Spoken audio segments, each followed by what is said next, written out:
19 साल की एक लड़की जिसके साथ बलात्कार होता है, 1 2 3 4 नहीं पूरे 23 लोग उसके साथ बलात्कार करते हैं। 1 घंटे 2 घंटे एक रात नहीं, ये पूरे 6 रातों तक चलता है। और ये कहानी है हमारे प्यारे बनारस की। आज दिनांक 14 अप्रैल को 112 के माध्यम से थाना लालपुर पर सूचना प्राप्त हुई कि प्रार्थी, जो कि लालपुर थाना के निवासी है, उसने बताया कि उसकी 5 वर्षीय पुत्री के साथ उसी के मित्र ने बदसलूकी की।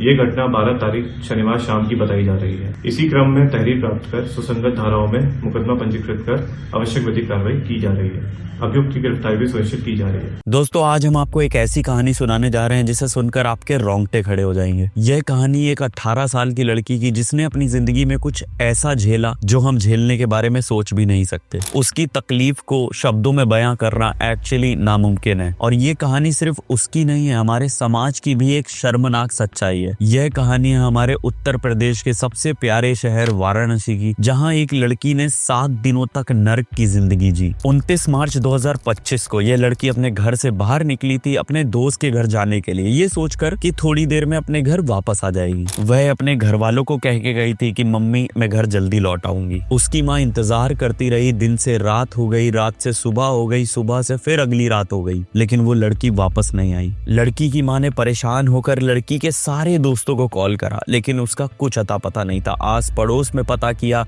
जितने लोगों से पूछ सकती थी पूछा, सारे हाथ पैर चलाए, लेकिन लड़की का कुछ अता पता नहीं था। परेशान होकर 4 अप्रैल 2025 को लड़की की मां ने थाने में शिकायत दर्ज कराई लड़की की मिसिंग की। पीड़िता और उनके परिजनों द्वारा सामूहिक दुष्कर्म के संबंध में तहरीर दी गई है।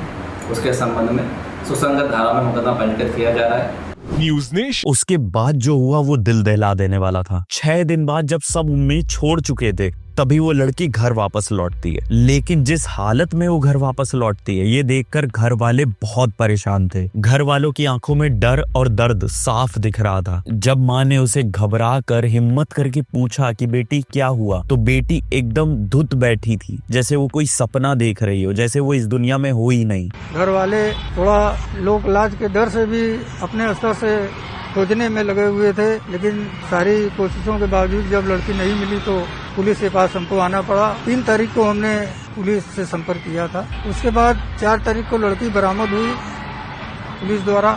उसका हालत बहुत खराब था, बताने की स्थिति में नहीं थी।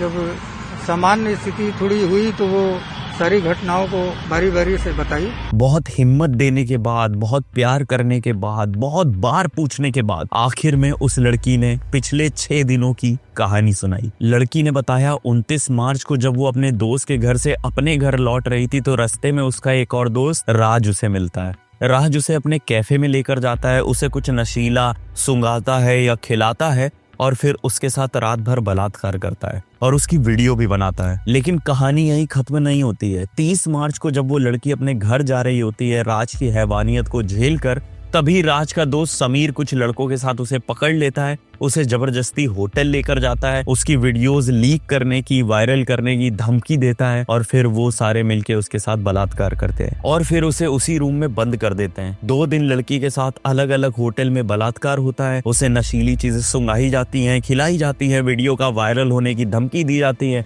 उसे जान से मारने की धमकी दी जाती है और कई लड़के यही धमकियां दे के उसके साथ बलात्कार करते हैं। आप इमेजिन नहीं कर पाओगे कि उसके साथ कितने लड़कों ने बलात्कार किया।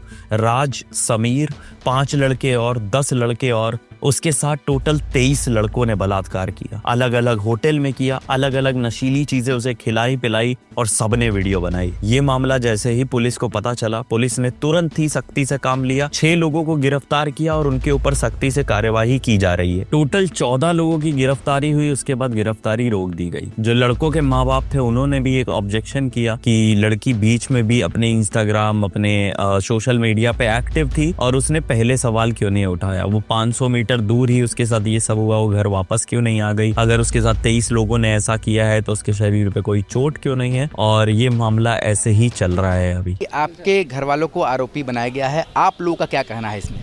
सर, हमारा भाई ये छोटा निर्दोष है और बिना कुछ एविडेंस के, बिना प्रूफ के उसको उठा के लेके गया। अगर आरोपी होता तो वो घर में बैठा तो होता नहीं। गलत आरोप लगाया गया है। हाँ, हम निर्दोष हैं, हम लोग के आरोपी नहीं, हम लोग साफ चाहिए। निर्दोष है बच्चा मेरा। कैसे करें निर्देश? क्या क्या साक्ष्य है आपके पास? जाने ना मेरा बेटा कैसा है। थी, ऐसा नहीं लग रहा था कि उसके साथ 29 तारीख को कुछ भी गलत हुआ है।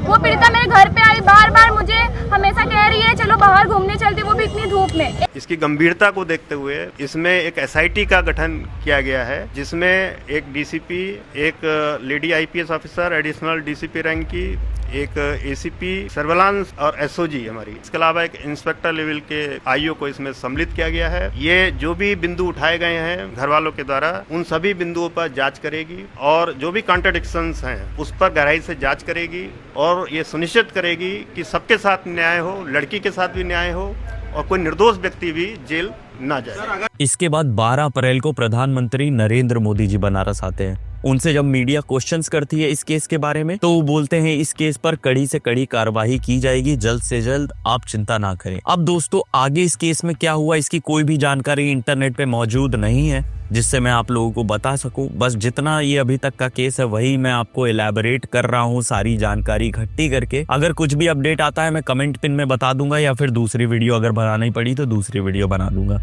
दोस्तों, आप लोग इस केस के बारे में राय जरूर बताना, क्योंकि जो दोषी है उनके पेरेंट्स ने भी कंप्लेन करी है कि लड़की अगर 500 मीटर दूर ही थी अपने घर से तो पहले घर वापस क्यों नहीं चली गई। अगर 23 लोगों ने उसके साथ बलात्कार किया है तो उसके शरीर पे कोई चोट के निशान क्यों नहीं है।